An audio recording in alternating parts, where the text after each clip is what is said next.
Poland checks Baltic for explosives as tensions continue over shadow fleet. This is from the Maritime Executive, and it was published on the 22nd of May, 2025. The governments of Poland and Estonia continue to highlight the dangers in the Baltic coming from the shadow fleet and asserting their right to inspect vessels. This comes as Russian officials have stepped up their verbal attacks on the EU's effort to rein in the activity of the so-called shadow fleet tankers supporting Russia's oil and gas trade. After revealing that it had used the military to chase away a tanker acting suspiciously in the Baltic, Poland's Prime Minister told reporters on Thursday, May the 22nd, "Not everyone realizes how often critical infrastructure facilities laying on the bottom of the Baltic Sea are targets of sabotage and even terrorist activities." He said that the Shadow Fleet tanker acting suspiciously near the power cable connecting Poland and Sweden was not the first such situation that we had encountered. He said he was very satisfied that in a very effective, discreet manner it was possible to discourage the ship from any actions that could have caused damage to the power cable. However, he also told reporters, "We are still investigating whether any explosives was planted." Poland reported that a Navy survey vessel has been sent to the area after the incident. He said there was currently no alarming signals, but the process was proceeding. He also reported that they decided to purchase surveillance drones for the Polish Navy. At the same time, Estonia's Prime Minister was questioned by the country's parliament about the incident last week when Estonia attempted to inspect another Shadow Fleet tanker that it suspected was operating without a valid registration. He cited the mandate given to the Estonian Defense Forces, the police, and border guard, asserting that Estonia has legal grounds to inspect the vessels. He said that the Navy and other sections of the government would take steps to protect Estonia's maritime space, including critical infrastructure. The inspections will continue. The Prime Minister said Estonia was ready to board the tanker if it had entered Estonian waters. Instead, the decision had been made to escort the vessel away from Estonian waters.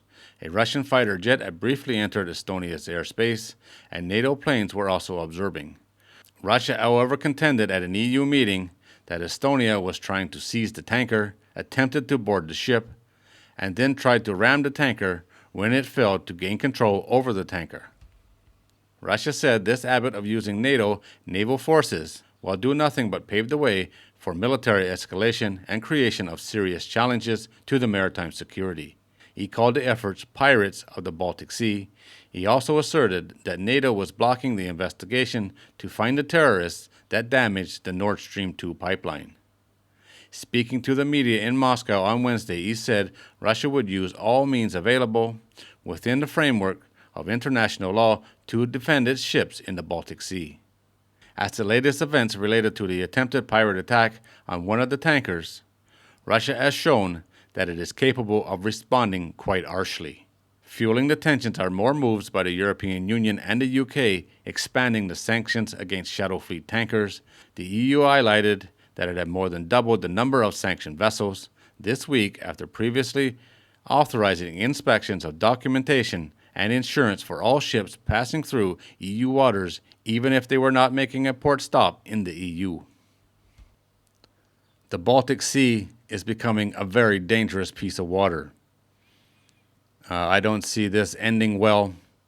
The potential for major problems is definitely there. Hopefully, cooler heads will prevail and they can come to some kind of diplomatic compromise. And now the Shadow Fleet tankers just doubled in size. The list just doubled in size in 1 week. It's getting crazy. It's got to be half the world's tankers are now on the sanctions list. I don't know if they noticed or not, but the sanctions are not working. Russia, Iran, Venezuela, all the bad countries that has a lot of oil, they all managed to sell their oil. So sanctions ain't working. It's just making life more difficult and more dangerous for everyone that transports oil. That's just my opinion, of course. All right, guys, there it is. As always, thanks for watching. If you're new here and you like these kind of videos, don't forget to subscribe before you leave. I'll see you on the next one.